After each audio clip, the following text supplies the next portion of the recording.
सदाशिवसमारम्भां शङ्कराचार्यमध्यमाम् अस्मदाचार्यपर्यन्तां वन्दे गुरुपरम्पराम्।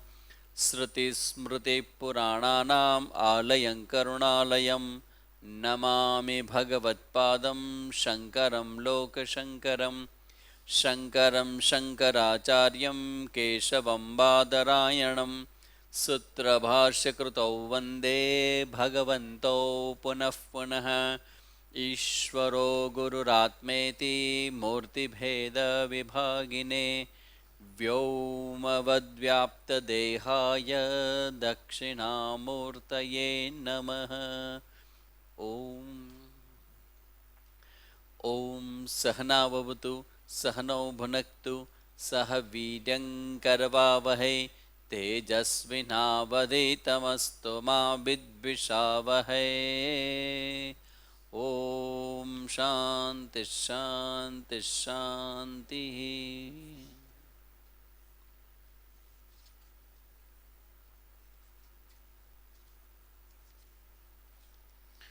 ओम अथ पंचदशी मंगलाचरण। नमः श्री शंकरानंद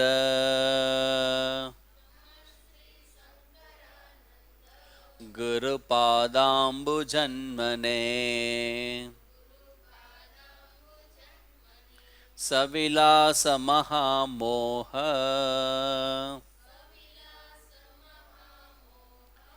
ग्राहग्रासैककर्मणे तत्पादाम्बुरुहद्वन्द्व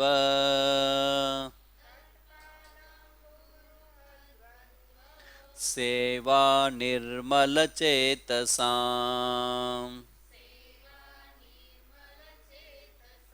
सुखबोधाय तत्त्वस्य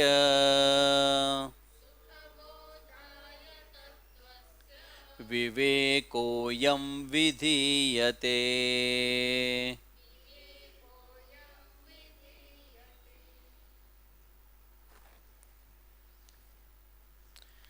પ્રજ્ઞાનમ બ્રહ્મ ઐતરેય ઉપનિષદનું ઋગ્વેદનું એની ચર્ચા કરી આપણે. એ પછી અહમ બ્રહ્માસ્મિ બૃહદારણ્યક ઉપનિષદનું યજુર્વેદનું બૃહદારણ્યક ઉપનિષદમાં આવેલું અહમ બ્રહ્માસ્મિ મહાવાક્યનો અર્થ એ આપણે લાસ્ટ ટાઈમ જોયો હતો. અને હવે આવે છે તત્વમસી એ મહાવાક્યનો અર્થ. મહાવાક્યનો અર્થ એટલે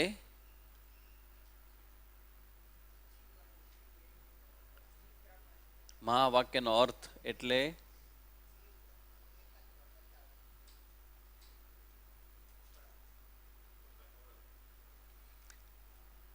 લખી લ્યો. મહાવાક્યનો અર્થ એટલે હું. આ મનમાં આવવું જ જોઈએ. મહાવાક્યનો અર્થ એટલે હું. હું બરાબર મહાવાક્ય, તો મહાવાક્ય બરાબર હું. મહાવાક્ય એટલે હું. આ આખો શાસ્ત્ર જે બધા જ પ્રશ્નોનું સમાધાન આપે છે, કારણ કે શાસ્ત્ર પોતે પ્રગટ એના માટે જ થયું છે, પ્રશ્નના સમાધાન માટે. એક જીવ તરીકે આપણને ઘણા બધા પ્રશ્નો હોય તો એનું સમાધાન ભગવાને પ્રગટ કર્યું જ છે. ભૂખ લાગી હોય તો અનાજની વ્યવસ્થા હોય જ, તરસ લાગી હોય તો પાણીની વ્યવસ્થા હોય. તો એ રીતે આપણા જીવનના ઘણા બધા એવા પ્રશ્નો છે કે જેનું સમાધાન આપણી પાસે નથી, ને મનુષ્યની બુદ્ધિ પોતાની મેળે સમાધાન પ્રાપ્ત કરી શકે એમાં પણ નથી. જેમ કે મનુષ્ય તરીકે જન્મ થયો તો ફરી મૃત્યુ થશે, એટલે મૃત્યુને જન્મની વચ્ચે કર્મ કર્યા છે, કર્મનું ફળ ભોગવવું પડશે, ફરી જન્મ થશે.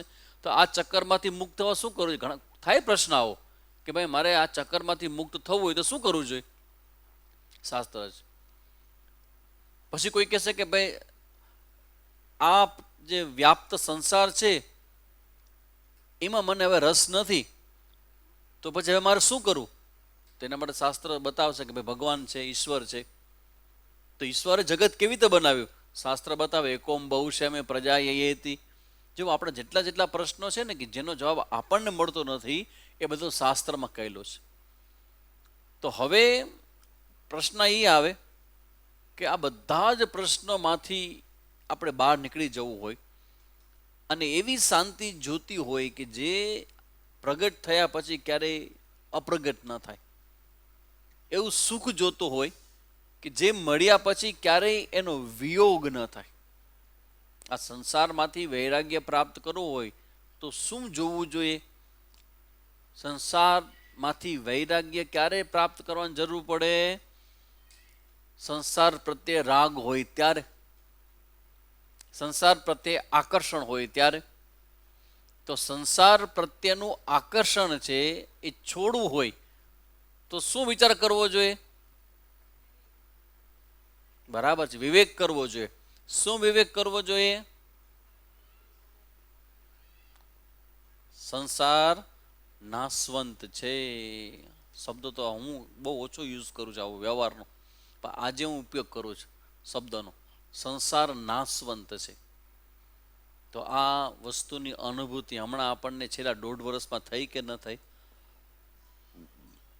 વાત કરવી, વાત સાંભળવી અને અનુભવ થવો, ફરક છે કે નહીં એમાં? અત્યારે આપણે બધાનો અનુભવ છે કે નહીં કે ક્ષણભંગુરતા છે. કાલે હજી આવ્યા બોમ્બેથી, આજે આવ્યા કચ્છમાં અને 2 દી પછી તો વયા ગયા. ખાલી અહીં કચ્છમાં ફરવા આવ્યા, બહુ કંટાળી ગયા હતા કોરોનાથી, તો ફરવા આવ્યા બોમ્બેથી અહીંયા કચ્છમાં અને 2 દી રોકાણા. બીજે દિવસે સાંજે દાખલ કર્યા, ત્રીજે સવાર તો વયા ગયા ભગવાનના ધામ. કલ્પના જ નથી શકે. બહુ નાની ઉંમર, 30-35 વર્ષની ઉંમર. જીવન તમારું એકવાર શ્વાસ નીકળી ગયા સંસાર પૂરો. સંસારના સુખ છે એ બધા કેવા છે? અલ્પ છે, સમયથી મર્યાદિત છે. જો આ બધી વસ્તુ વિચાર આવશે ને તો આપણું મન ત્યાંથી હટશે. આપણે બધાને કેવું છે કે આપણે બધાને સુખનું આકર્ષણ બહુ જ છે, સુખનું આકર્ષણ. અને સુખ જે મળે છે ને એટલે લેવા જઈએ છીએ આપણે, પણ જેવા લેવા જાય છે ને તો હારે દુઃખનો અનુભવ થાય છે. ત્યારે વિચાર આવે છે કે આપણે તો જોતું હતું સુખ ને મળ્યું દુઃખ. તો પ્રશ્ન થાય કે તો આ બધામાંથી છૂટવા માટે કંઈક એવું અમને બતાવો કે જે અમને કાંઈક કર્યા વગર અમને સુખ મળે અને સતત મળ્યા કરે. એનો જવાબ શાસ્ત્રકારો આપે છે કે હા, એવી વસ્તુ છે. સુખ કર્મથી મળે કે જ્ઞાનથી મળે? અને કહેવાય વિવેક. સુખ કર્મથી મળે કે જ્ઞાનથી મળે? જો ભાઈ, કર્મથી પૈસા મળે, પૈસાથી સુખ મળે એવી કોઈ ગેરંટી નથી. પૈસા વાપરવાના હોય કે ભેગા કરવાના હોય?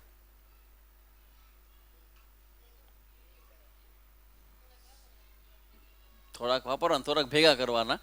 પૈસા ધન છે એનાથી સુખ મળી જાય એવી કોઈ ગેરંટી નથી. અથવા બીજી વસ્તુ, જેની પાસે પૈસા નથી એ લોકો સુખી હોઈ શકે? ઓછી વ્યવસ્થા હોય, જેના ઘરમાં એસી ન હોય એ માણસો સુખી હોઈ શકે? જેના ઘરમાં ફ્રીજ ન હોય એ માણસો સુખી હોઈ શકે? બસ આ જ વિચારવાનું કે આપણે ફ્રીજ સુખ માટે લીધું, પણ મારા બેટા જેની પાસે ફ્રીજ નથી એનું હેલ્થ બહુ સારું છે. જેની પાસે 4 વ્હીલર ન હોય કેવો દુઃખી કહેવાય આજના જમાનામાં. તમારી પાસે 4 વ્હીલર નથી, અરે રે રે, હું તો હાલીને આવું ને છકડો પકડું ને છકડાથી ઉતરવું ને, અરે બેન, હાલવાને કારણે કેટલા રોગ મટી જાય. આ બધા આને શું કહેવાય? વિવેક. ક્યાંથી શું મળે છે ને એનો વિવેક કર્યા કરો. અને વિવેક જ્યારે પક્વ અવસ્થામાં આવશે ને ત્યારે વૈરાગ્ય પ્રગટ થશે. એમાંથી વિવેકમાંથી વૈરાગ્ય આવે. વિવેક પછી વૈરાગ્ય છે, અને એ વૈરાગ્ય સંસારમાંથી આવે. હવે તમે સંસારથી જેનું મન ઉપરામ થઈ ગયું, તો હવે મારે શું કરું? સુખ જોઈ છે અને મને જે જોઈ છે આ તો દુઃખ વાળું છે, મને આ ન ખપે, મને આ ન ખપે. કોઈ માણસને કહે તું લગ્ન કર, તો કે લગ્ન નથી કરો. કેમ? તો લગ્નમાં સુખ છે. જેમ કે લગ્ન કેમાં સુખ છે, ઓલો કહે છે ભાઈ સુખની હારે ગુલામી પણ છે. તો જેને ગુલામી નથી કરવી એને શું કરવાનું? અને જેને લગ્ન સુખ માણવું છે એને શું કરવાનું? ગુલામી સ્વીકારવી પડે ને, સ્વીકારવી પડે. આમ વિવેકમાંથી વૈરાગ્ય આવે. હવે જેને વૈરાગ્ય આવ્યો છે કે મારે સ્વતંત્ર સુખ જોઈશે, સંપૂર્ણ સમય માટેનું સુખ જોઈશે, તે એવા વ્યક્તિ માટે શ્રુતિએ જ્ઞાનનો રસ્તો બતાવ્યો. સુખ જ્ઞાનથી મળે. કર્મથી તો વસ્તુ મળે, કર્મથી પરિસ્થિતિ મળે, પણ પરિસ્થિતિ કઈ તમને સુખ આપી દે એવી કોઈ ગેરંટી નથી. લંડનમાં જઈને દુઃખી થઈ જાઓ તમે, લંડન ફોરેન તમે જાઓ તો ત્યાં દુઃખી થઈ શકો તમે, એવું બને. કેટલી મહેનત કરીને તમે ડોલ આશ્રમ લઈ જાય, ત્યાં તમે કોઈ વાર ઝઘડો થઈ જાય, ધુઆ ફોવા થાવ, આખી શિબિર ગઈ તમારી, કે એને જોઉં છું મારું બીપી હાઈ થઈ જાય છે. તમને બધાને આટલી મહેનત કરીને હું તમને ત્યાં લઈ જાઉં, એટલે પછી નક્કી કર્યું કે આ કોઈને સુખી કરી શકાય એમ. કારણ કે એ પોતાનું દુઃખ પોતાનું પેટ ઊભું કરી લે, હવે શું કરવાનું? નિર્દોષ સુખનું જે કેન્દ્ર છે ને, એ તમારો હું છે, બહારનું કાંઈ જ નથી. હવે એ જ્ઞાન શ્રુતિ આપે. હવે આજે સમજાય ને, આટલી મિનિટ આટલી 10 મિનિટ ચિંતન કરાવું છું, એનો સાર એટલો જ છે કે સંસારથી જેનું મન વળી ગયું અને શાસ્ત્રના ચિંતનમાં શ્રદ્ધાથી જેનું મન લાગી ગયું, એના માટે શ્રુતિ એક મહાવાક્ય કહે છે, જેને જ્ઞાન કહેવાય. જ્ઞાન પ્રત્યેનો પ્રેમ પ્રગટે એટલે તમારા જીવનની દિશા સાચી માની લેવાની. ત્યાં સુધી ફંગોળાયેલા છો, હજી ખાલી વૈરાગ્ય છે તો ના હાલે. ખાલી વૈરાગ્ય ટકશે નહીં. બધું મૂકીને ભાગી જવાનું, કોઈ સામે બોલાવું નહીં, સ્ત્રીની સામે ન જો, ને પૈસાને અડતો નથી, ને ખાવામાં ખાલી કપર હાથ મારીને જમું છું ને. આવું તો બધું રાજા ભરતે કર્યું હતું. કુટિયામાં રહેતા હતા, કોઈને બોલે. રાજા માણસ કેટલા માણસ ઓળખતા હોય. જંગલમાં જઈને બેઠા હતા, ત્યાં હરણી આવીને હરણીનું બચ્ચું આવ્યું. હરણીના બચ્ચાએ કર્યું શું? કોણ કહેશે મને? હરણીના બચ્ચાએ કર્યું શું?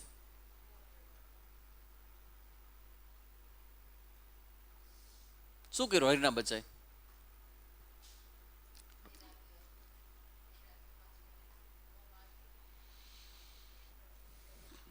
સિક્રેટ સમજી લ્યો. સિક્રેટ આ રહસ્ય છે, પડદો છે. આ એક્ઝામ્પલ દ્વારા પડદો ઉચકાવવામાં આવ્યો છે, બધાને ખબર ન પડે કે શું કહે છે. જળ ભરતનું જે એક્ઝામ્પલ છે, જળ ભરતનું એક્ઝામ્પલ, એમાં રાજા ભરત એ તપશ્ચર્યા કરવા અને વૈરાગ્ય અને ભાવથી એક જંગલમાં ગયા, તો જ તો વૈરાગ્ય હોય તો જ ગયા હોય ને, અમતા થોડા જાય ગઈ. ત્યાં બેઠા હોય ને હરણીને બચ્ચાએ શું કર્યું? રાજા ભરતે જે બધું ઢાંકેલું હતું ને, એ બધું હટાવી દીધું. આ હરણીને બચ્ચાએ રાજા ભરતના માઇન્ડમાં છુપાયેલો જે મોહ હતો ને, આસક્તિ, એને પ્રગટ કરી દીધી કે જુઓ, તમે કહો છો કે મને કાંઈ નથી, મને વૈરાગ્ય છે, મને વૈરાગ્ય છે. છુપાયેલી આસક્તિને, આસક્તિ બહારથી આવી કે અંદરથી? અંદરથી. તો અંદરથી આસક્તિ હતી તો તપસ્યા કર આવ્યા ત્યારે આસક્તિ હતી. હા, ધેટ ઇઝ માય પોઈન્ટ. હું આ કહેવા માંગુ છું, આસક્તિ હતી, પણ કેવી હતી? ઢંકાયેલી. આસક્તિ માણસ જંગલમાં જાય, જે માણસમાં આસક્તિ હોય એ જંગલમાં જઈને તપસ્યા કરે? એવું તો ન કરે. પણ આસક્તિ જાણે કે, એટલે કહેવાનો મતલબ એવો છે કે બહુ બહારથી જે વૈરાગ્ય દેખાડતા હોય ને, એ ખરેખર અંદરથી વૈરાગ્ય છે કે નહીં, પરિસ્થિતિ વગર ખબર ન પડે. પરિસ્થિતિ આવે, સામે ભોગ આવે, અનુકૂળતા આવે અને મોઢું ફેરવી લે ને, સમજી લો કે એ વૈરાગ્ય સાચો. ભોગ આવે, અનુકૂળતા આવે, નહીં તો માણસ ઘણીવાર સમાજના ડરથી પણ પોતાનો ભોગ જે છે ઈચ્છા હોય પણ કરી ન શકે, એમ ભોગ ન કરતો હોય માણસ. ભોગ આવે પણ ભોગથી પાછો વળે તો એ વૈરાગ્ય સાચો. તો એવા વ્યક્તિ માટે હવે કહે છે કે જો ભાઈ તમને ખરેખર આ મહાવાક્ય કોના માટે છે? બધા માટે નથી હો. મહાવાક્ય બધા માટે નથી. મહાવાક્ય કોના માટે છે? મહાવાક્ય જેના હૃદયમાં વૈરાગ્ય પ્રગટ થયું છે ને, એવા અંતઃકરણ, જેને શાસ્ત્રની ભાષામાં પરિપક્વ અંતઃકરણ કહેવાય, અધિકારી જેને કહેવામાં આવે, એના માટે મહાવાક્ય છે. બાકી શબ્દોની રમત છે આ. હું શબ્દોનો અર્થ તમને સમજાવીશ, ખોલી નાખીશ તો તમે સમજાઈ જશે, પણ અનુભવ નહીં થાય. કારણ કે મહાવાક્ય તો જ્ઞાન છે ને, જ્ઞાન થાય તો જ્ઞાન જાય તો માણસ મુક્ત થઈ જાય. તો અહીંયા જોવાનું એ છે કે આ જ્ઞાન છે એ કોના માટે છે? અધિકારી માટે. કેવો અધિકારી? જેને જેને સંસાર અને સંસારની બધી જ સિદ્ધિઓમાં મર્યાદા જોઈ. સંસારના સુખ એટલે અનુભવ સિવાય કાંઈ નહીં. સંસારના સુખ એટલે અનુભવ, ને અનુભવનું મહત્વ શું? કાંઈ નહીં, આવીને જાય. જોબ કરતા હતા, પતી ગઈ જોબ, પૂરી થઈ ગઈ, પૂરું થઈ ગયું. કાલે આઈસ્ક્રીમ આવ્યો તો ઘરમાં, કાલે આઈસ્ક્રીમ હે હા એ થાય, પણ અનુભવ તો ચાલુ જાય ને. કાલે તમારા ઘરમાં આઈસ્ક્રીમ આવ્યો હતો, તમે આઈસ્ક્રીમ ખાધો કાલે, આજે શું એનું ફિનિશ? દાબેલી ખાધી, અચ્છા માનકુવો અને ગુલ્ફી ખાધી રસ્તામાં, એનો શું અર્થ થયો? ખાધી ત્યારે ખાધી, અત્યારે શું? જેવી ગુલ્ફી પૂરી થઈ, મે બી 5-10 મિનિટ ઠંડક રહી, પછી આ ભગવાને 5 ઇન્દ્રિય આપી જાય. 5 ઇન્દ્રિયથી તમે કેટલી વખત ભોગ કર્યો છો? આંખથી, નાકથી, કાનથી, જીભથી. શું તમે અમર થઈ ગયા? આ હું એવું બતાવું છું જેને કારણે આપણને ખબર પડે કે આ સંસાર અને સંસારના ભોગ પ્રત્યેનું આકર્ષણ છે ને, એ ડ્રોપ થઈ જવું છે. કે આજે નહીં, કોઈ જન્મમાં નહીં. આ જન્મમાં હું સંસારમાં નહીં જાવ એવું નથી. ધારો કે આના પછી મારા ગમે તે જન્મ થાય, નો મોર સંસાર. શું કામ? તો કે એ બધું મર્યાદિત છે અને અનુભવ માત્ર છે. અનુભવ તો આવે છે ને, મહત્વનું આનું શું મહત્વ રહ્યું? મહાવાક્ય જ્ઞાન છે, અને જ્ઞાન શું કરે? અવિદ્યાને દૂર કરે, અજ્ઞાનને દૂર કરે. અને અજ્ઞાન દૂર થઈ જાય તો શું થાય? પછી બોલવા જેવું જ નથી. તો શું થાય? શું?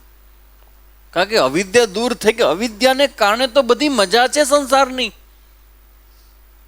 અને અવિદ્યા દૂર થઈ ગઈ તો સંસાર ભોગવવા જેવો છે કે સંસાર આપણને ભોગવી જાય છે, એ પછી ખબર પડે અવિદ્યા જાય એટલે, કે હારો સંસાર આપણને ભોગવી જાય છે.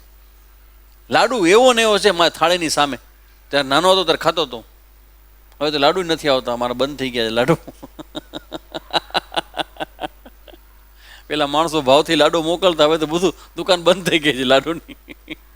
પણ લાડુ એવો ને એવો આવે, બ્લેક કલરનો, ઘીથી લચપચતો ગોળનો લાડુ બનાવ્યો હોય એવો ને એવો.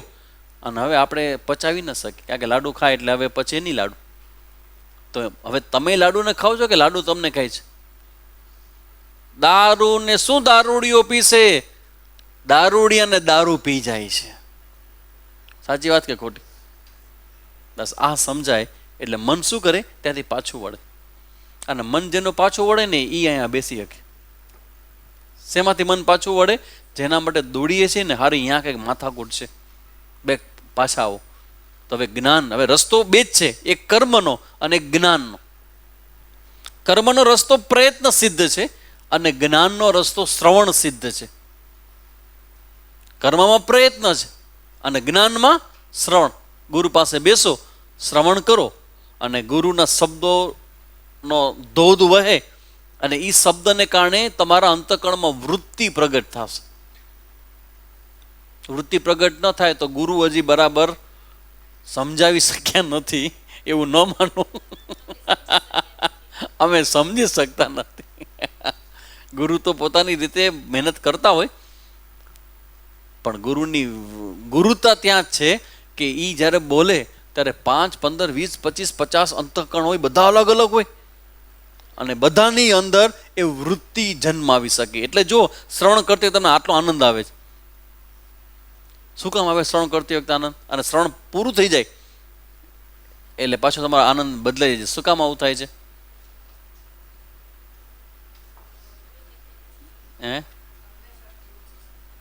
સમજણ શક્તિ તો નહીં. જ્યારે શ્રવણ કરતા હો ને ત્યારે તમે ન હો ને ત્યારે ગુરુજી હોય. ત્યારે ગુરુજીની બુદ્ધિ કામ કરે, અને ગુરુજીની બુદ્ધિ કામ કરે ને એ તમારા કરતા, અને તમે વચ્ચે અવાજ નથી કરતા એટલે શાંતિ છે. જો વચ્ચે અવાજ કરતા ચાલુ થઈ જાવ ને તો એ શાંતિ વહી જાય. એટલે હવે આચાર્ય પોતાની જ્ઞાનનો પ્રકાશ ને એ આચાર્ય કે પોતાનું જ્ઞાન તો છે નહીં, એવમ ગુરુ પરંપરા પ્રાપ્ત. હવે એ જે જ્ઞાન છે ને, જેને આપણે જ્ઞાન કહીએ છીએ, અજ્ઞાનનું વિરોધી, હવે એ જ્ઞાન શું છે તો કે મહાવાક્ય. તો ત્રીજું મહાવાક્ય હવે આપણે આજ જોવાનું છે. ત્રીજું મહાવાક્ય છે તત્વમસી. સામવેદના છાંદોગ્ય ઉપનિષદનું આ તત્વમસી મહાવાક્ય છે. 6, 8, 7 નંબરનું સામવેદનું છાંદોગ્ય ઉપનિષદ. 6, 8, 7 નંબર છે આના. એટલે નંબર શું કામ લખાવું છું? ના રે ના, આ તો તમારે કોકને પ્રભાવિત કરો. અરે છાંદોગ્યમાં 6, 8, 7 જોઈ લે કે તત્વમસી મહાવાક્ય તો તારું હે. હા, આ તો 6, 8, 7 છે ભાઈ. અને મને બીજો એક ભાવ છે, હું અતિ આશાવાદી સ્વામીજી છું. એટલે મને એમ થાય કે કદાચ મારા શિષ્ય બધા ઘરે જાય ને હોમવર્ક કરે, એ છાંદોગ્ય ખોલે ને એને જોવે કે ક્યાં છે છાંદોગ્યમાં. એટલે હું કહું છું કે તમે 6, 8, 7 છે એ જોજો તો દેખાશે કે તત્વમસી મહાવાક્ય છે. ઘરે જઈને જોવું હોય તો કદાચ મન થાય ને જોવું થાય તો આ લઈ જા, મારી પાસે પડ્યું છે ને, આવડોક જ ગ્રંથ છે ખાલી, આવડોક જ ગ્રંથ છે સાધુભાઈ, આવડો જ છે ખાલી. 6, 8, 7 તત્વમસી નવો ઉપનિષદનો. આપ્યું તો ઘણું છે, મેં પચાવ્યું કેટલું છે, બધું છે એની અંદર. તો હવે એનો મહાવાક્યનો અર્થ જાણીએ. સૌથી પહેલો શ્લોક કે છે એકમેવા દ્વિતીયમ સન્નામ રૂપ વિવર્જિતમ સૃષ્ટ પુરા અધુના અપી અસ્ય તાદ્રક્ત્વમ તદિતિર્યતે. સૃષ્ટિથી પૂર્વે એક અદ્વિતીય નામ રૂપાદિ રહિત જે સત હતું. બરાબર શબ્દ સાંભળજો, સત હતું. સત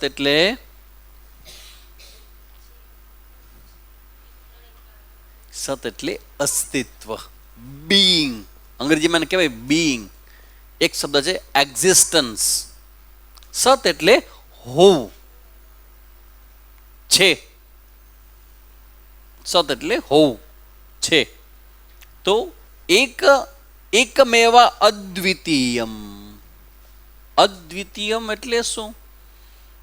દ્વિતીયમ એટલે બે, અને અદ્વિતીયમ એટલે જેમાં બે નથી એવું એક.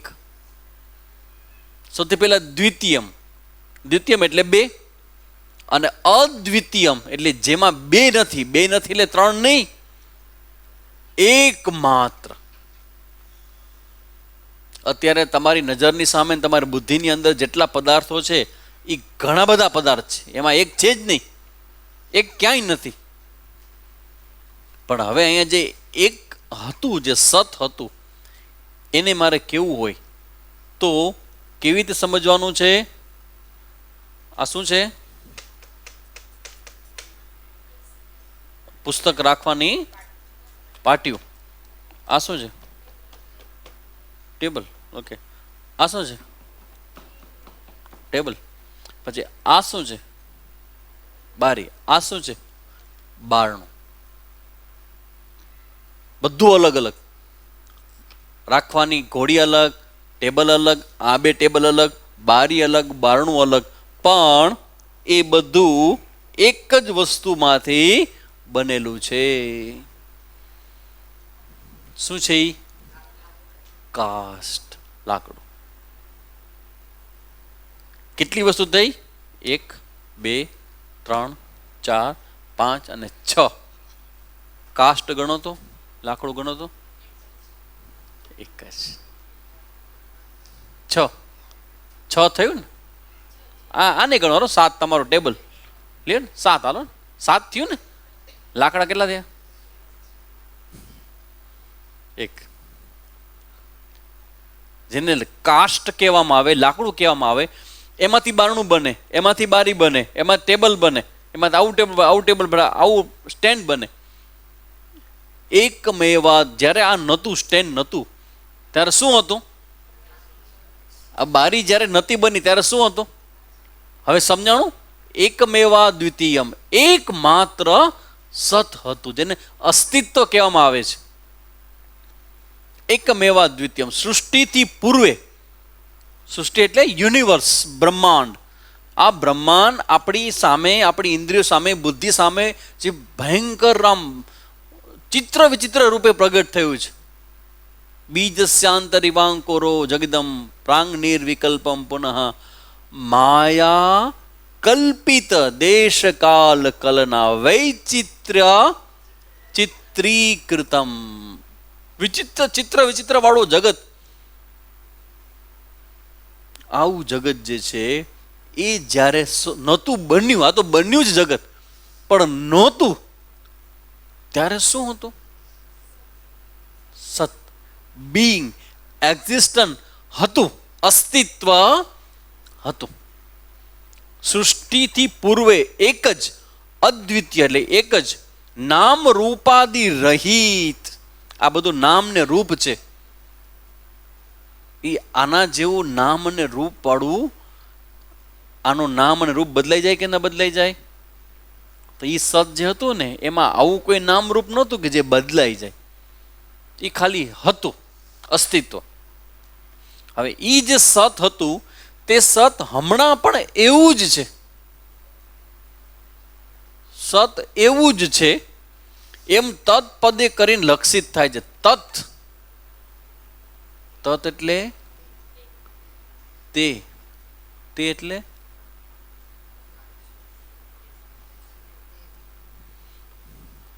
ચર્ચા કયા લે છે અત્યારે?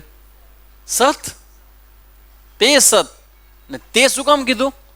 સૃષ્ટે હે પ્રાક, સૃષ્ટિ પહેલા જે હતું સત, તે સત ઈ જે હતું અત્યારે પણ, સૃષ્ટિ અત્યારે ચાલુ છે, ઉત્તર કાળે પણ એ સત એવું ને એવું છે. તે ઈ સતને શું કહેવાય? તત. ઓમ તત સત. યાદ શબ્દ છે? યાદ? ઓમ તત્સત. ક્યાં આવે શબ્દ?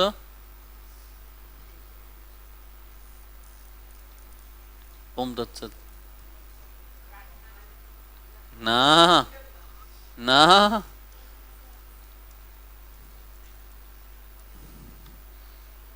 દર શનિવારે બોલો છો તો.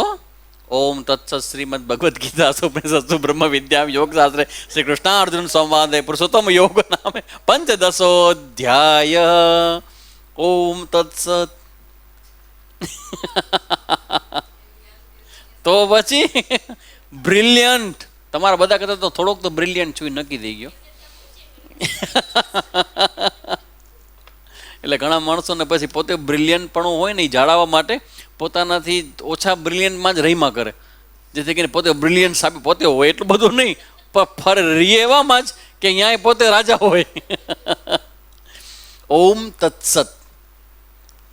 ઓમ એટલે તે પરમાત્મા, અને તત તત્વમસીનો તત, અને તત્વમાં તત કોણ છે? સત.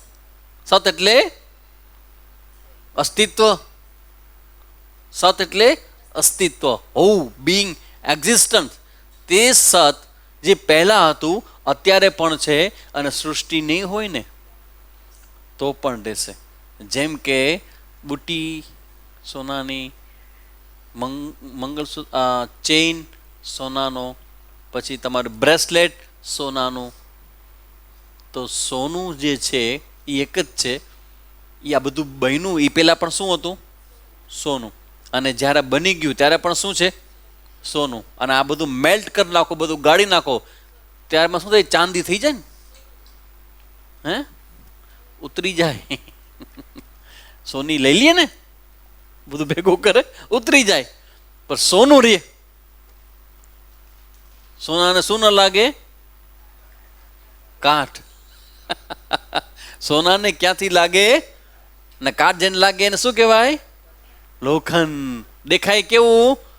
સોના જેવું, પણ સોનું હોય જેને કાટ લાગે એ લોખંડ કહેવાય, સોનું ન કહેવાય. સોનામાં કોઈ ફેરફાર થાય નહીં, કોઈ પરિવર્તન બહારથી દેખાય પણ એના પોતાના સ્વરૂપની અંદર કોઈ ફેરફાર ન થાય. આપણે પાણી હોય, પાણી વોટર, એ કેટલા તત્વોનું બનેલું છે?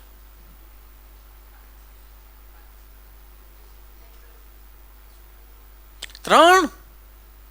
H2O. H એટલે હાઇડ્રોજન, બે તત્વ હાઇડ્રોજન, ઓક્સિજન નો એક. જેનું ઓક્સિજન ઓછું હોય ને પાણી પીવું એક છે એમાં. જેને જેને શ્વાસ લેવામાં તકલીફ હોય ને પાણી પીવું. જો બે હાઇડ્રોજન એક ઓક્સિજન, ત્રણ તત્વ થયા, બરાબર. હવે જે પાણી હોય ત્યારે H2O હોય. હવે એ પાણીને બરફ કરો ત્યારે પછી તેના કેટલા તત્વો થઈ જાય? ત્રણ જ રહીએ. પછી એની વરાળ થઈ જાય, વરાળમાં કેટલા તત્વો રહીએ? ત્રણ જ રહીએ.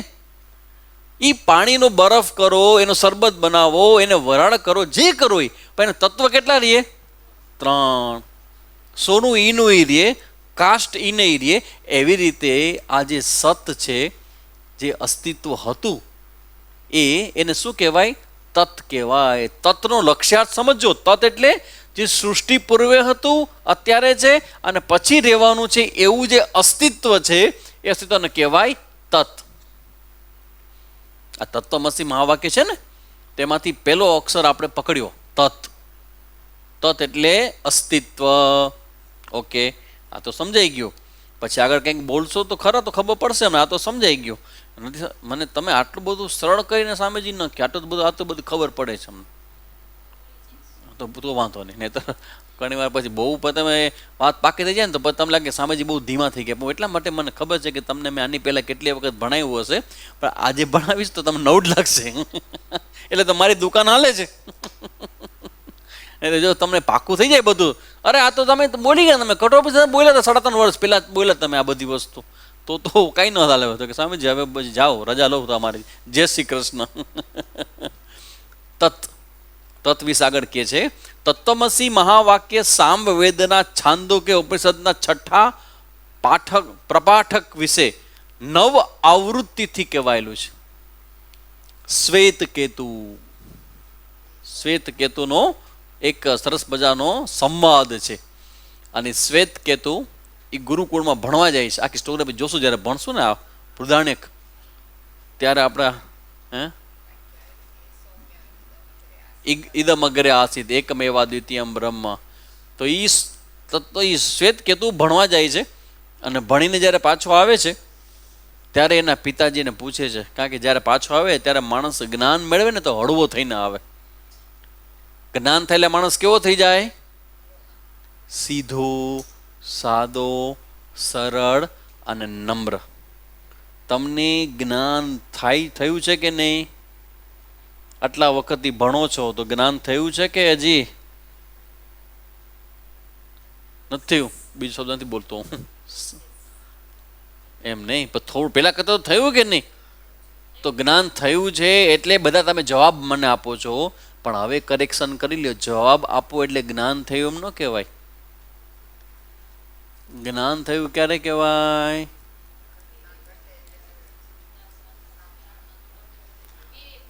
સરળ, નમ્ર, વિનમ્ર અને હળવા બનો તો લાગે કે હવે જ્ઞાન થયું છે. તો ઓલો શ્વેત કેતુ આવ્યો તો કડક થઈને આવ્યો. Good morning father, I just finish my all education, tell me what should I do now. એટલે પિતાજીને ખબર તો કડક થઈ ગયા બહુ ભાઈ. એટલે થોડીક રાઈ ભરાઈ ગઈ. ધ્યાન રાખજો, જ્ઞાન નહીં થાય ને તો જ્ઞાનથી રાઈ ભરાઈ જશે કે મને જ્ઞાન થઈ ગયું. જ્ઞાન નહીં થાય તો, જ્ઞાન થઈ જશે ને તો બધી રાઈ નીકળી જશે. જિંદગીમાં ક્યારે રાઈ નહીં ભરાય. પણ ઓનાને એમ થઈ ગયું મને. એટલે એને પિતાએ પૂછ્યું કે તારા ગુરુએ તને એવું કંઈ શીખડાયું છે કે એકને જાણવાથી બધું જાણી જવાય? What? No, even my teacher doesn't know. એટલું બધું એનું અભિમાન છે કે મારા શિક્ષકને પણ ખબર નથી. જો ખબર હોત ને હું તો બ્રિલિયન્ટ સ્ટુડન્ટ હતો, મને તો કીધું જ હોત ને રહસ્ય. હવે તમે જ કહો, તમે જાણો છો તો જ મને પૂછવા. ત્યારે એને 9 વખત ઉપદેશ આપે છે. તત્વમસી તત્વમસી તત્વમસી. કેમ 9 વખત? પૂર્ણાંક છે ને 9નો, 9 ટાઈમ્સ રિપીટ કરે છે. એટલે શ્રુતિ કહે છે કે 9ની બદલે 89 થાય, 99 થાય, 109 થાય, પણ કર્યા કરો, રિપીટ કર્યા કરો. એમાં આ ઉપદેશ આપે છે તત્વમસીને.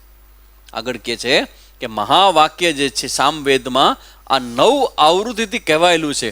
જેમને વિશેષ જોવાની ઈચ્છા હોય તેમણે ત્યાં જોઈ લેવું. હું એમ નથી કહેતો જોઈ લેવું, હું એમ કહું છું કે આપણે જોશું, ત્રીજી લહેરમાં બચી જશું તો આપણે જોશું, સદે જોશું, નહીં તો પંખા પર બેસવાની છૂટ છે. તો હવે આગળ વાત કરે છે કે ભાવાર્થ એવો છે, સદૈવ સૌમ્ય ઇદમ અગ્રે આસિત 6:2:1 એવી વાત કરવામાં આવી.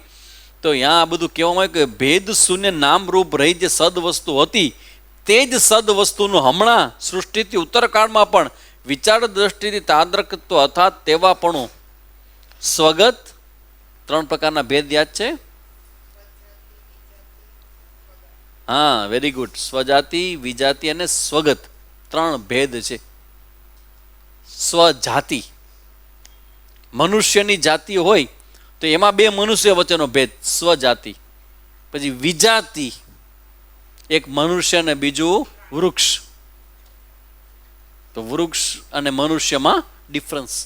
અને સ્વગત, સ્વગત ભેદ એટલે 2 હાથ ઊંચા કરો, ઉપર લઈ જાઓ, નીચે લઈ જાઓ, તમારા 2 હાથ, 1 નાક, 2 કાન, 2 આંખ, 1 મોઢું, આ બધા ભેદ છે કે નહીં? અલગ અલગ. પોતે જ સ્વગત, સ્વગત, સ્વજાતિ અને વિજાતિ 3 પ્રકારના ભેદ છે. હવે એવું કહે છે કે આ ભેદ શૂન્ય જે તત્વ છે ને એ ભેદ શૂન્ય છે. એ કોણ કહે છે? તત્. સૃષ્ટિ પહેલા જે સત હતું એ કેવું હતું? ભેદ શૂન્ય, નામ રૂપથી ભેદ નહોતું, એક માત્ર હતું.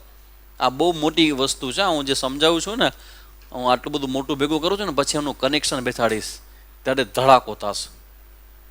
જ્યારે હું કનેક્શન બેસાડીશ કે આનો મતલબ શું થાય ત્યારે ધડાકો થશે. અત્યારે માત્ર સમજી લેવું જે સમજાવું છું કે એ એક સત હતું, એ બધા જ પ્રકારના ભેદથી રહિત હતું. પહેલાં પણ હતું, અત્યારે પણ છે. તો આવું અદ્વિતીય સત છે, એને શ્રુતિમાં તત્ રૂપે કહેવામાં આવ્યું છે. તત્વમસીમાં જે તત્ છે ને એ આ સત છે.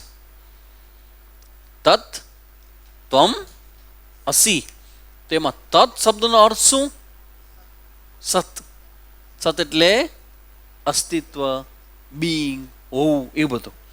તો હવે એને એ પાછું સત કેવું છે? સ્વગત, સ્વજાતિ, વિજાતીય ભેદથી રહિત. બરાબર. હવે આગળ કહે છે કે શ્રુતિમાં તત એ પદે કરીને કહેવાયું છે. અહીં કહેવાય છે એટલે લક્ષણા વૃત્તિથી જણાય છે એવો છે. લક્ષણા છે અહીંયા, એની ચર્ચા ત્યાં નથી કરતા આપણે. લક્ષણાની ચર્ચાની 1-2 વાર કરી ગયા છે. ફરી પાછા સમયે જોશું આપણે. તો જત, અજત અને જત અજત એની ચર્ચા આપણે કરશું. ભાગ, ત્યાગ, લક્ષણા આ બધું ભણાવી ગયો છું, ત્યારે જોશું. તદ પદને લક્ષ્યાર્થ કઈ બતાવી. હવે બીજું 2 શ્લોક આપે છે, એક મહાવાક્યના 2 શ્લોક. હવે બીજો શ્લોક પૂરો એટલે મહાવાક્ય પૂરું. તો મહાવાક્ય શું છે? તત્વમસી. એમાંથી કયું પદ આપણે અત્યાર સુધી ભણાવ્યું? અત્યારે તદ ભણાવ્યું, બરાબર ને? હવે આગળ વધે છે. હવે સાંભળો.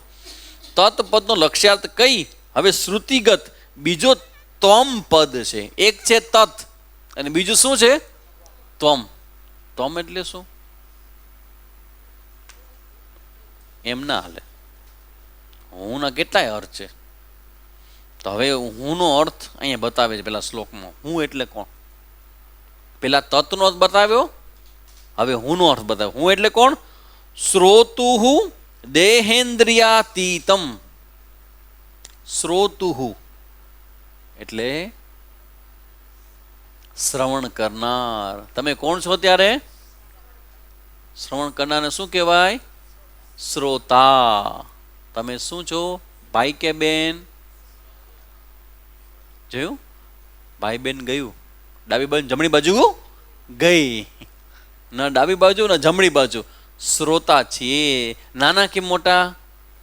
શ્રોતા છીએ. બ્રાહ્મણ, ક્ષત્રિય, વૈશ્ય, શુદ્ર કે શ્રોતા? જોયું? આ એક શ્રોતા શબ્દમાં બધું ચાલ્યું ગયું. Everything gone. જસ્ટ શબ્દ, શ્રોતા અને પેલું કોણ આવે? વક્તા. અહીંયા શું શું છે? વક્તા, શબ્દ અને શ્રોતા. તો વક્તા કોણ છે?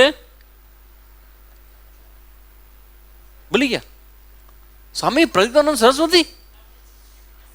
આ ભૂલી ગયા તમે? કેમ ભણાવું તમને હું?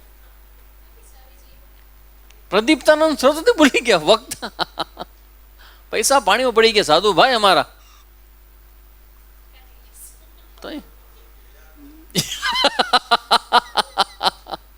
પોઝિટિવ હંમેશા. જેટલા તત્પર થઈ ગયા સાંભળવા બાકી યાદ જ ન રહ્યું કે તમે પ્રદીપ્તાનંદ બોલો છો. મને એમ કે બ્રહ્મજ્ઞાન મને જ થઈ જશે. વક્તા, શબ્દ. શબ્દ શું કરે? તમારી અહીંથી વક્તા હોય ને એની અંદર વિચાર હોય પેલા, અને વિચારો હોય ને એ બોલવાનો અભ્યાસ કરે ને એટલે અહીંથી નીકળે. તમે વિચારજો કે આ શબ્દ ક્યાંથી ઉઠે છે, સમાધિ લાગી જશે. શબ્દ પહેલા અર્થ હોય. અર્થ ક્યાં હોય? વક્તાની બુદ્ધિમાં. સમજે અર્થ. પેલા શબ્દ આવે કે અર્થ આવે? અર્થ આવે પેલા. અર્થ બુદ્ધિમાં હોય આચાર્યની. ભલે એ બીજી જગ્યાએ શબ્દ રૂપે આવ્યો છે પણ એની અંદર પહેલા અર્થ રૂપે હશે. તો અર્થ રૂપે રહેલો જે બોધ છે એ બોધ ગળામાંના આ સ્વર પેટીમાં બોલવા માટેનો પ્રયત્ન કરે એટલે અથડાય. તમે જુઓ, વિચાર સ્થૂળ કે સૂક્ષ્મ? સૂક્ષ્મ. અને શબ્દ સ્થૂળ કે સૂક્ષ્મ? વિચાર કરતા સ્થૂળ. તમે જો જે વિચાર છે એ ગળામાંથી અથડાય, મોઢામાં બધી જગ્યાએ અથડાય અને એક ફ્રીક્વન્સી તૈયાર થાય કે જેની અંદર અર્થ સમાયેલો છે. અને એ શબ્દ ટ્રાવેલ કરે, યાત્રા કરે. ક્યાંથી ટ્રાવેલ? શરૂઆત ક્યાં થઈ? વક્તામાંથી. અને ક્યાં પહોંચે? શ્રોતાના. ઈ શબ્દ તમારા ને મારા વચ્ચેનો તંતુ છે. તમારો ને મારો સંબંધ છે એ કોના દ્વારા છે? શબ્દ દ્વારા. હું બોલું છું, તમે સાંભળો છો. મારે ગળામાંથી બોલવાનું આવે અહીંથી, પણ એ જે શબ્દ બોલું છું ને એ શબ્દની અંદર અર્થ છે, એટલે સામાન્ય નથી.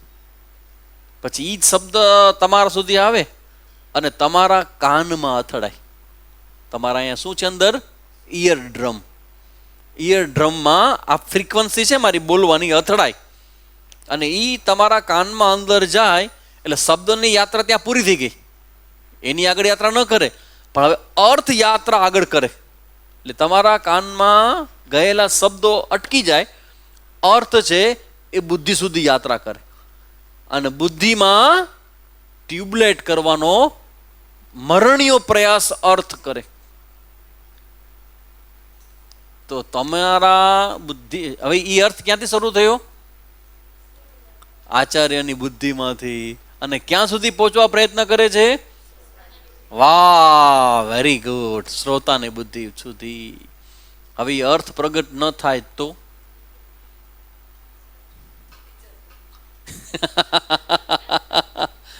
બીજો ક્લાસ કોના માટે છે?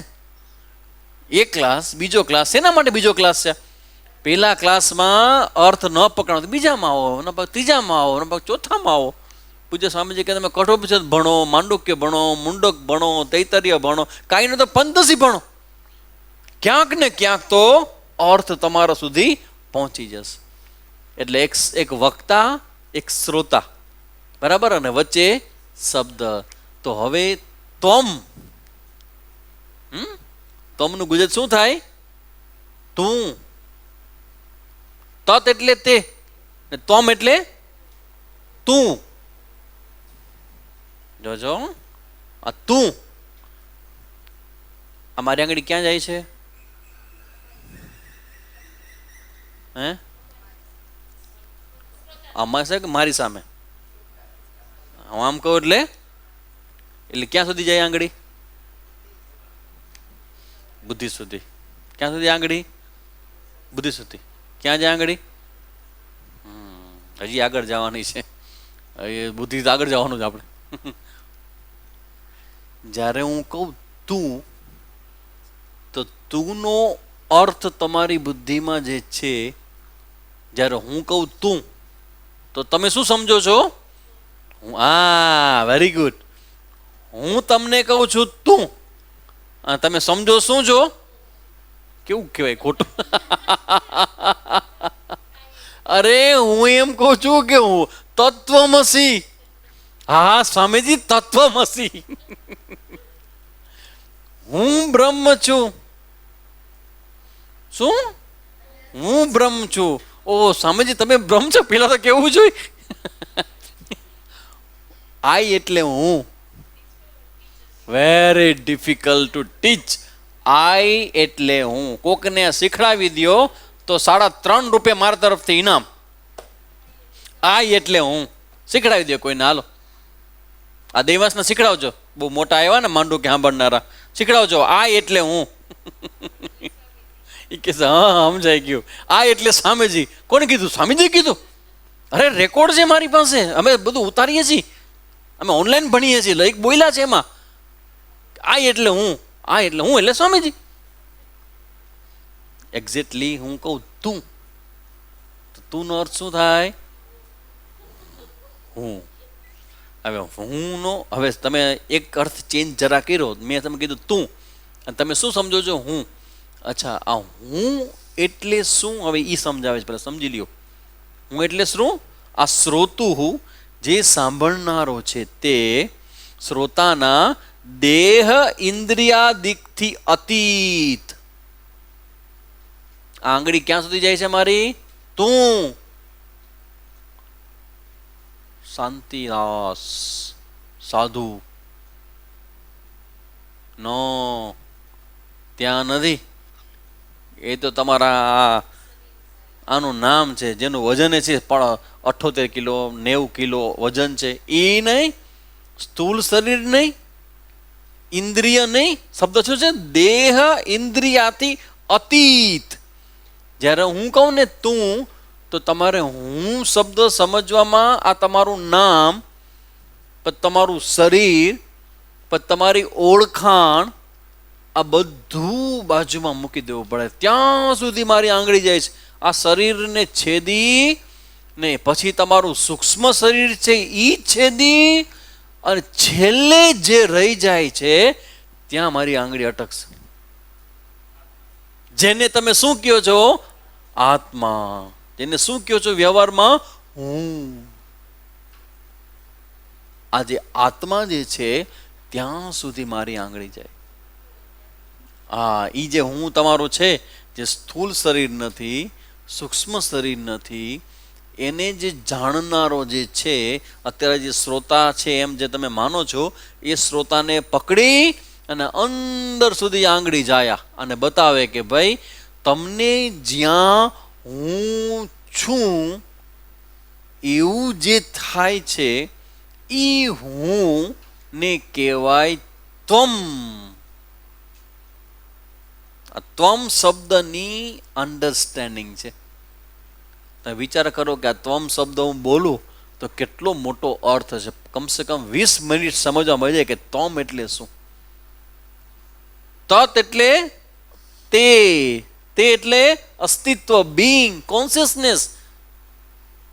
જે પોતાને જાણે છે એવું અસ્તિત્વ, કે જે સૃષ્ટિ પહેલા પણ હતું, સૃષ્ટિ વખતે પણ છે, સૃષ્ટિ નહીં હોય તો પણ જે રહી જશે, એવું જે અસ્તિત્વ છે એને તત કહેવાય.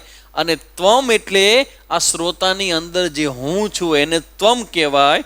તો અતીત એટલે આ તમારે દેહ ઇન્દ્રિયથી અતીત એટલે શ્રવણ આદિ સાધન વડે મહાવાક્યાર્થનો નિશ્ચય કરનાર જે શ્રોતા છે, તેના દેહ ઇન્દ્રિય એ બે શબ્દથી ઉપલક્ષિત સ્થૂળ અને સૂક્ષ્મ શરીરથી આગળ તમારું સ્થૂળ શરીર છે અને તમારું સૂક્ષ્મ શરીર છે. આ બે શરીર છે. તો આ બે શરીરથી તમે વિલક્ષણ છો. કોને કહું છું આ હું? શ્રોતાને. તમે શું લ્યો છો? મને સ્વામીજી કહે છે. શું કહે છે સ્વામીજી? તમારા બે શરીર છે. આ દેહ અને ઇન્દ્રિય કીધા ને. દેહ એટલે સ્થૂળ શરીર અને ઇન્દ્રિય એટલે સૂક્ષ્મ શરીર. આ તમારા સ્થૂળ અને સૂક્ષ્મ શરીરથી આગળ જે તમારું અસ્તિત્વ છે તેને તમે શું કહો છો? હું છું. ટ્રાય કરજો ક્યારેક ગોતવાની કે હું છું એ ક્યાં થાય છે. હું છું તમને થાય છે એ ક્યાં થાય છે? ગોતજો ક્યારેક. તો સ્થૂળ અને સૂક્ષ્મ અને કારણ એ ત્રણેય દેહના સાક્ષી રૂપ જે સદવસ્તુ છે. અચ્છા, તમે જે તમારું અસ્તિત્વ છે એને તમે કયા રૂપે અનુભવ કરો છો? હોવાપણા રૂપે કે ન હોવાપણા રૂપે? હોવાપણા રૂપે. તો હોવાપણા શું કહેવાય? છે. હું છે કે હું હશે કે હું હતો? હું છે છું. હું છું. બસ આ જે હું છું જે થાય છે ને એને કહેવાય ત્વમ. અથવા હું છું જેને થાય છે એ શું કરે છે? સૂક્ષ્મ શરીરને પ્રકાશિત કરે છે, સ્થૂળ શરીરને પ્રકાશિત કરે છે. પ્રકાશિત કરે એટલે એના અસ્તિત્વનો અનુભવ કરાવે છે. તમને તમારા સ્થૂળ શરીરનો અનુભવ છે કે નહીં? તો આ છે ને. સ્ત્રી છો, પુરુષ છો, જાડા છો, પાતળા છો, રૂપાળા છો, કાળા છો, જે કંઈ છો. વજન વધ્યું, વજન ઘટ્યું, કોનું? શરીર. પછી આજે મન બરાબર નથી ને આજે મૂડમાં નથી ને મૂડમાં છો, એ કોનું કામ છે? મનનું. તમને એનું જો તમને જ્ઞાન જ થાય છે. જ્ઞાન તમારો સ્વભાવ છે. Knowledge is your nature. આ જ્ઞાન છે એ તમારો સ્વભાવ છે. પ્રકાશિત કરવું એ તમારો સ્વભાવ છે. સૂર્ય જગતને પ્રકાશિત કરે છે કે સૂર્યના પ્રકાશમાં જગત પ્રકાશિત થાય છે? ડાયરેક્ટ ઇનડાયરેક્ટ આવડે? ખબર છે? Direct indirect.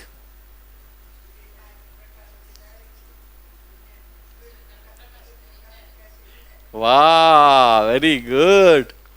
Direct indirect. સૂર્ય પ્રકાશિત કરે તો કર્તૃત્વ કહેવાય, અને સૂર્યના પ્રકાશમાં પ્રકાશિત થાય. સૂર્ય અંધકારને પ્રકાશિત કરે. જો પ્રકાશની હાજરીમાં અંધકાર ક્યારેય ન હોય, પણ સૂર્ય જ્યાં પણ હોય ત્યાં અંધારું ન હોય. આ શું છે? સૂર્યનો સ્વભાવ. અંધારું હોય તો અવિદ્યા કહેવાય, બરાબર ને? પણ સૂર્ય છે ત્યાં અંધારું હોય કોઈ દિવસ ના હોય. તો તમારું જે અસ્તિત્વ છે એ સૂર્ય જેવું છે. તમે તમારા સ્થૂળ શરીરને કે સૂક્ષ્મ શરીરને પ્રકાશિત કરો છો એના કરતાં વધુ સારું કેવું એ છે કે તમારા હોવાપણાથી સ્થૂળ શરીર અને સૂક્ષ્મ શરીર કામ કરે છે. તમારા હોવાથી ઈવન જગત હાલે છે એ પછી બાપુ ધ્યાન રાખો, બધું ન કહી દો, થોડું ધીમે ધીમે કયો. હવે મુદ્દા પર આપણે આવીએ છીએ. કે જે આ સ્થૂળ અને સૂક્ષ્મ શરીરના સાક્ષી રૂપ જે સદ વસ્તુ છે તે મહાવાક્યગત ત્વમ પદે લક્ષિત થાય છે. વિચાર કરો, આ ત્વમ પદ જ્યારે ક્લિયર થાય ને ત્યાર પહેલા હું તમને તત્વમસી ન કહી શકું. હવે જો તમને આ ક્લિયર ન હોય ત્વમનો અર્થ, અને હું તત્વમસી કહું તો તમને ક્યાં મેળ પડવાનો છે? બાપુને ખબર નથી હું કોણ છું. બિચારા સરળ છે ને, સીધા માણસ છે, એને શું ખબર હોય મેં કેવા પરાક્રમ કર્યા છે? દરેકને પોતપોતાના પરાક્રમની સ્ટોરી તો હોય જ. એની બધી સ્મૃતિમાં તો હોય જ. તો હવે હું એમ કહું કે તું તે બ્રહ્મ છો, સ્વામીજી હું માણાની વ્યાખ્યામાં માંડ ફિટ થાવ એમ છું, તમે બ્રહ્મની વ્યાખ્યામાં બેહાડો છો. પણ દોસ્ત, તમે જેને હું કયો છો એને હું તું નથી કહેતો. હું જ્યારે તું કહું ત્યારે તું જેને હું કહેશ ને એ હું નથી સમજવાનો. સમજાય છે કે કન્ફ્યુઝ થવાય છે? એકદમ શાંતિથી સમજજો, કારણ કે મને વચમાં ટ્વિસ્ટ કરવાની આદત છે. મારે તમને શું કરવા છે? જાગતા રાખવા છે, સુડાવી દેવા નથી. એટલે વચમાં હું એવું વાક્ય બોલીશ, તમે કે શું શું કીધું સ્વામીજી? હું તમ કહું તું, એટલે તું ને તું જે અર્થ હું રૂપે જોશ એ નહીં. અહીંયા તું એટલે હું છું એટલું જ, વચ્ચે કાંઈ નહીં. કેટલી ઉંમર છે ને શું સ્ત્રી છો ને શું પુરુષ છો ને શું બાકી છે ને શું ધર્મ શું અધર્મ, શું ભગવાન, શું આરતી, શું પ્રસાદ, શું નામ કીર્તન, કાંઈ નહીં. તમારું હોવાપણું મને જોઈ છે, તમારું હોવાપણું, નિર્દોષ અસ્તિત્વ જે તમે છો. પણ તમે એ અસ્તિત્વમાં તમને એમ લાગે કે હું રંગ પૂરું, એટલે તમે સૂક્ષ્મ શરીર ને સ્થૂળ શરીરમાં હું પણ કરી અને જાણે કે એમાં રંગ પૂરવાનો પ્રયત્ન કરો છો. સ્વામીજી હું હવે ભક્ત થઈ ગયો છું, પેલા કેવો હતો? અભક્ત હતો. હવે હું થોડી સમજદાર થઈ ગઈ છું. પેલા કેવા હતા ને હવે હજી અસમજદાર જ છું. તમારી અસ્તિત્વ પ્રત્યે તમે જુઓ છો ને, થોડુંક ચેન્જ કરજો, ત્યારે તમે આ તત્વમસીને સમજી શકશો. હવે તત એટલે તે અસ્તિત્વ અને ત્વમ એટલે હું છું એટલું. હો બરાબર છે. હવે આવું થયું તો હવે આગળ કહે છે, અસી આ પદે કરી એકતાનું ગ્રહણ કરાવાય છે. અસી એટલે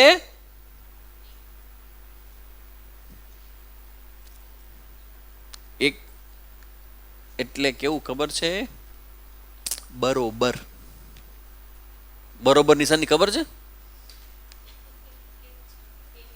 હા. કેમ છો? બે લીટા. વોટ્સએપની ભાષા, કેમ છો? બરોબર છું. આ બરોબર શબ્દ બરાબર સમજી લ્યો. બરોબર એક બાજુ લખો બ્રહ્મ, એટલે કોણ?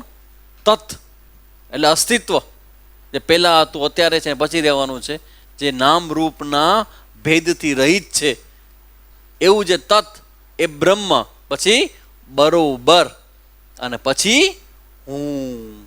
આ બરોબર એટલે અસી. અસીનું ગુજરાતી શું થાય? છો. તે તું છો. જો તે એટલે શું ખબર ન હોય, તું એટલે શું ખબર ન હોય, તો છો કદી સમજાશે નહીં. તે તું છો. હવે બીજી રીતે બતાવો તમને, તે એટલે શું? તે એટલે કે જેને તમે શોધો છો તે. અરે યાર, મળ્યું નથી હજી. આપણું ટ્રાય બહુ કરી, પ્રયત્ન બહુ કરી, સાધના બહુ કરી, ધ્યાન બહુ કર્યું, પણ સારું મળ્યું નથી. સંસારના બધા અનુભવ કરી ચૂક્યા, પણ સારું એ મળ્યું નથી. શું તો કે તે એટલે તમે જેને શોધો છો તે. શું શોધો છો તમે?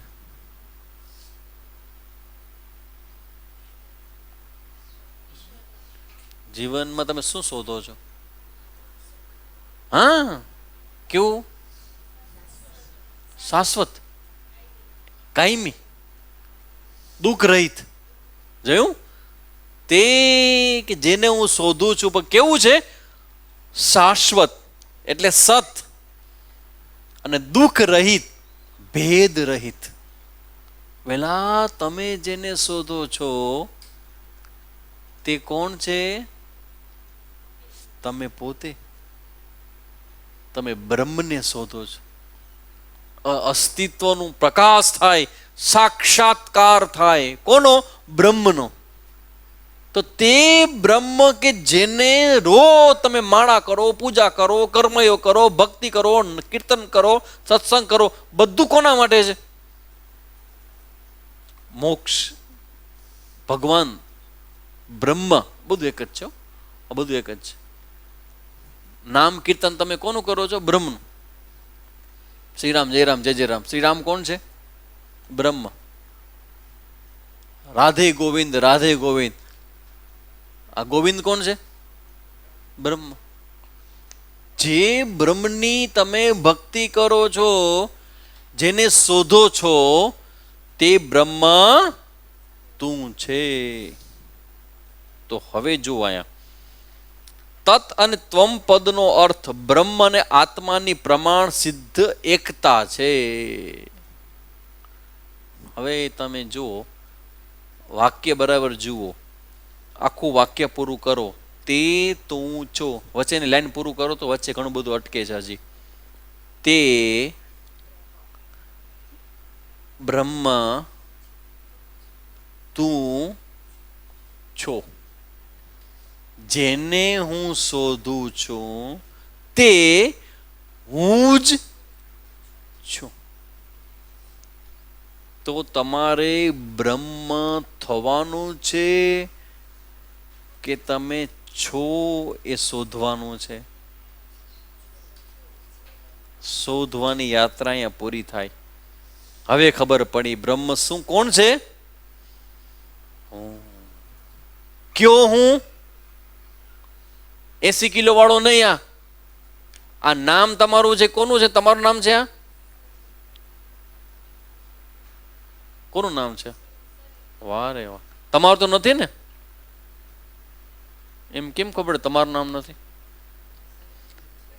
જન્મ થયો, જન્મ થયો, પૂરું થયા પછી તો રહે છે નામ. આ મારા ફલાણા અખંડ સૌભાગ્યવત અસૌ કંઈક લખ્યું હોય, પછી સ્વર્ગવાસને નામ તો લખ્યું છે, એમાં નામ રહી જાય છે. હવે વિચાર કરો, જ્યારે તમારો જન્મ થયો ને 6 દિવસ પછી નામ પડ્યું, તો નામ લઈને તો આવ્યા નહોતા. તો 6 દિવસ તમારું નામ શું હતું? ધ્યાન કરવા બેસો ને ત્યારે આના ઉપર ધ્યાન કરજો. અમારું નામ હું નથી. તમારું નામ છે ને એ હું નથી ને, એવું ધ્યાન કરજો. આ હું નથી. કારણ કે જ્યારે તમારું શરીર છૂટશે ને ત્યારે આ આઈડેન્ટિટી છોડવી પડશે. બહુ પાકી કરી રાખી છે. નામની માયા તમારી મેળે જ રોજ અભ્યાસથી છોડી દેજો.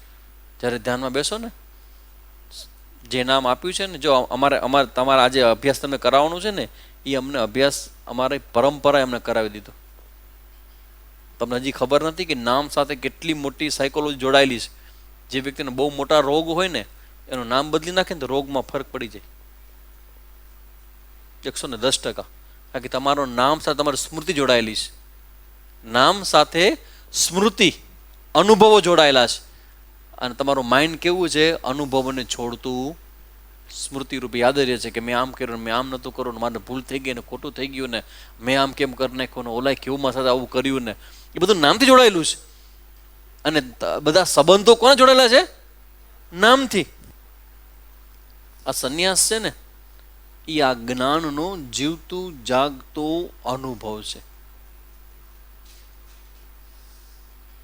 તમારું નામ ભૂલી જાજો. જે ક્ષણે તમારું નામ ભૂલી જશો ને, તમારો અનુભવ બદલાઈ જશે જીવનનો. ટ્રાય કરજો. આટલા વર્ષે તમે જે બધું ભણીને બેઠા છો ને, નાનો હતી ત્યારે આમ કર્યું, પછી આમ કર્યું, પછી ઓલું કર્યું, પછી આમ કર્યું, અમારા પપ્પાના, મારા મમ્મીના, મારી પત્નીના, મારા બાળકોને બધું વહી જશે. જસ્ટ નામ બેસો ધ્યાનમાં શાંતિથી. ઓ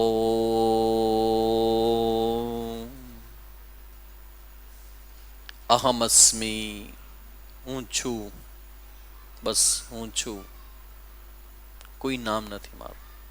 હુંનું શું નામ હોય? હે? વ્યવહારમાં કઈ હાથમાં એનું નામ શું? કઈ નહીં. હું છું. એ જે અનુભવ છે ને એને જોયા કરો. હું છું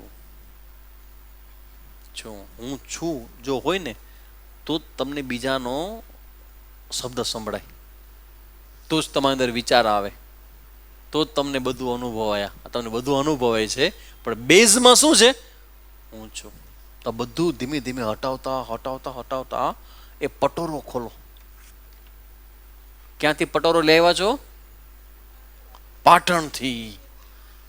એ પટોરો ખોલો, એની અંદરથી હું. હુંનું વજન શું? એ કાળો ધોળો કે ઘઉં વર્ણ? રૂપાળો કે ઘઉં વર્ણ? કઈ ચશ્મા વાળો કે ચશ્મા વગરનો? સ્ત્રી કે પુરુષ? તમે સ્ત્રી કે પુરુષ? ન સ્ત્રી ન પુરુષ. ધ્યાન વખતે શું જોવાય ને એ તમને શીખવાડું છું. આ તત્વમસીનું ધ્યાન કરતી વખતે આવી રીતે જોવાનું. હું પુરુષ નથી, હું સ્ત્રી નથી. શું કામ નથી કહેવું પડે? કારણ કે છું ને એવું ખોટું તમે પાકું કરી રાખ્યું છે. તો તમે શું છો? બસ હું છું. તો મારે તમને બોલાવવા હોય તો ન બોલાવી શકો. મારે તમારી સાથે સંબંધ બાંધવો હોય તો નહીં બાંધી શકો. કેમ? કારણ કે મારી જાત જુદી છે, તમારી જાત જુદી છે. તમે સ્થૂળ દેહ અને આ ચૈતન્ય વચ્ચેનો કોણ સમાજ છો? બે જણાનો સંવાદ નથી આ. શરીરને આત્માથી સંબંધ બાંધવો છે. નામ બધું કોનું? શરીરનું. આકાર કોનો? શરીરનું. હવે એ નામ ને આકાર ને અસ્તિત્વ જોઈએ છે. અસ્તિત્વ કોનું છે? હુંનું. અસ્તિત્વ માત્ર હુંનું છે. ઓલા નામ ને આકાર બિચારા અસ્તિત્વ વગરના છે. એ કોઈક આધાર આપો, આધાર આપો, મને કોઈક ટેકો આપો. ટેકેશ્વર મહાદેવ કી જય. એટલે ઈ બે બિચારા અસ્તિત્વ વગરના લડે છે. એને અસ્તિત્વ જોઈએ છે. જેનું અસ્તિત્વ નથી એને શું કહેવાય? મિથ્યા. મિથ્યાને આધાર જોઈએ છે. મિથ્યાનો આધાર શું છે? સત્ય. મિથ્યાનો પોતાનો કોઈ આધાર નથી. એનો આધાર કોણ છે? સત્ય. અને જે મિથ્યા નામરૂપ છે, સત્યને કોઈ નામરૂપ નથી. તો તમે જ્યારે ધ્યાન કરો ત્યારે શું જોવાનું? અહમ અસ્મી, હું છું.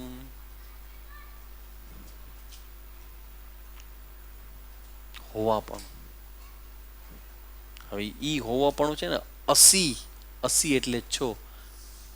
છો એટલે તું બ્રહ્મ કે તે અસ્તિત્વ. એ કયું અસ્તિત્વ?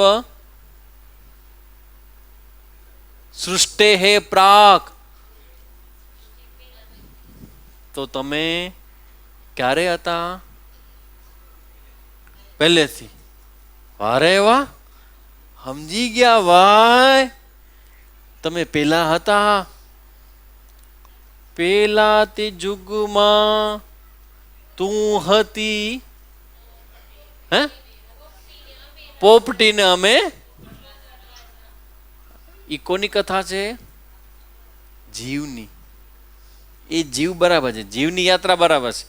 પણ આત્મા માટે ન પોપટ ન પોપટી, ન રાજા ન રાણી. પેલો જન્મ ને બીજો જન્મ કોના માટે? સૂક્ષ્મ શરીર માટે. જન્મ કોનો છે? સૂક્ષ્મ શરીરનો, આત્માનો નહીં. આત્મા તો છે અને છે. તું તે છો. તો તમે ખોટું ખોટું શું માનતા હતા? હું આ છું. તમે શું રમતા હતા? હું આ છું, હું આ છું. અને શાસ્ત્ર શું કહે છે? તું તે છો. એક જ્ઞાન અને એક અજ્ઞાન. અજ્ઞાન શું કહે છે? હું આ છું. અને જ્ઞાન શું કહે છે? તે તું છો. હવે મને કહ્યું બેમાંથી સાચું શું? અને તે હું હોઉં, તે બ્રહ્મ હું હોઉં, તો હવે મારે રડવાની જરૂર છે? કઈ મેળવવાની જરૂર છે? આ મરવાની જરૂર છે? એ જીવવાની જરૂર છે?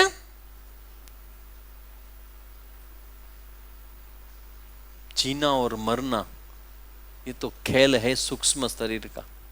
जीना और मरना ये तो खेल है सूक्ष्म शरीर का। आत्मा को क्या, वो तो था, है और रहेगा। તો તમે હતા, છો અને આંખ બંધ થઈ ગયા પછી કપડું નીકળી જશે.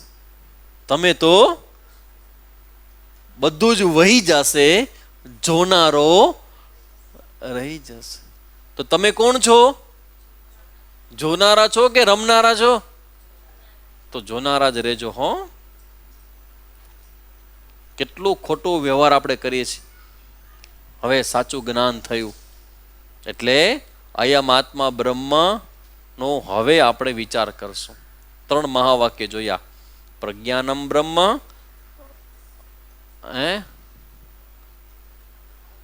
અહમ બ્રહ્માસ્મિ, તત્વમસી. હવે જોવાનું છે અયમ આત્મા બ્રહ્મ.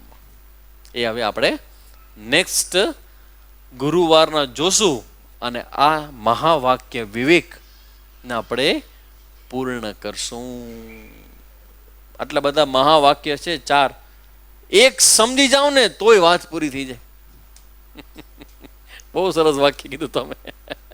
4 મહાવાક્ય, અરે 4 મહાવાક્યનો અર્થ તો એક જ છે. ખૂબ સરસ, ખૂબ સરસ. તો હવે આના જાના બંધ હૈ, ઇસીલિए આનંદ હૈ. છે તો આનંદ, નથી તો શાંતિ. મળી જાય તો આનંદ, ન મળે તો કેરી હોય તો, અને વરસાદ પડ્યો હવે ચાલી જશે, એ નામ તો કેરી. આવે ને જાય. કેરી બહાર હોય કે અંદર હોય, કેરી કેરી છે. અને હું છું. જો આ જ્ઞાન કેટલું મોટું કામ કરે, તમારા મનનો કેટલો બોજો આમ હળવાશથી લઈ લે. હળવા ફૂલ કરી દે કે વારે વાહ, હવે વજન ઉઠાવવા તૈયાર થઈ જાઓ, હવે શાંતિ પાઠ થાય છે. ઓકે, ગુરુજીની બુદ્ધિ અહીંયા હવે શાંત થાય છે. હવે તમારી બુદ્ધિ, તમારો વ્યવહાર તમને મુબારક. ઓમ પૂર્ણમદઃ પૂર્ણમિદં પૂર્ણાત પૂર્ણમુદચ્યતે પૂર્ણસ્ય પૂર્ણમાદાય પૂર્ણમેવાવશિષ્યતે.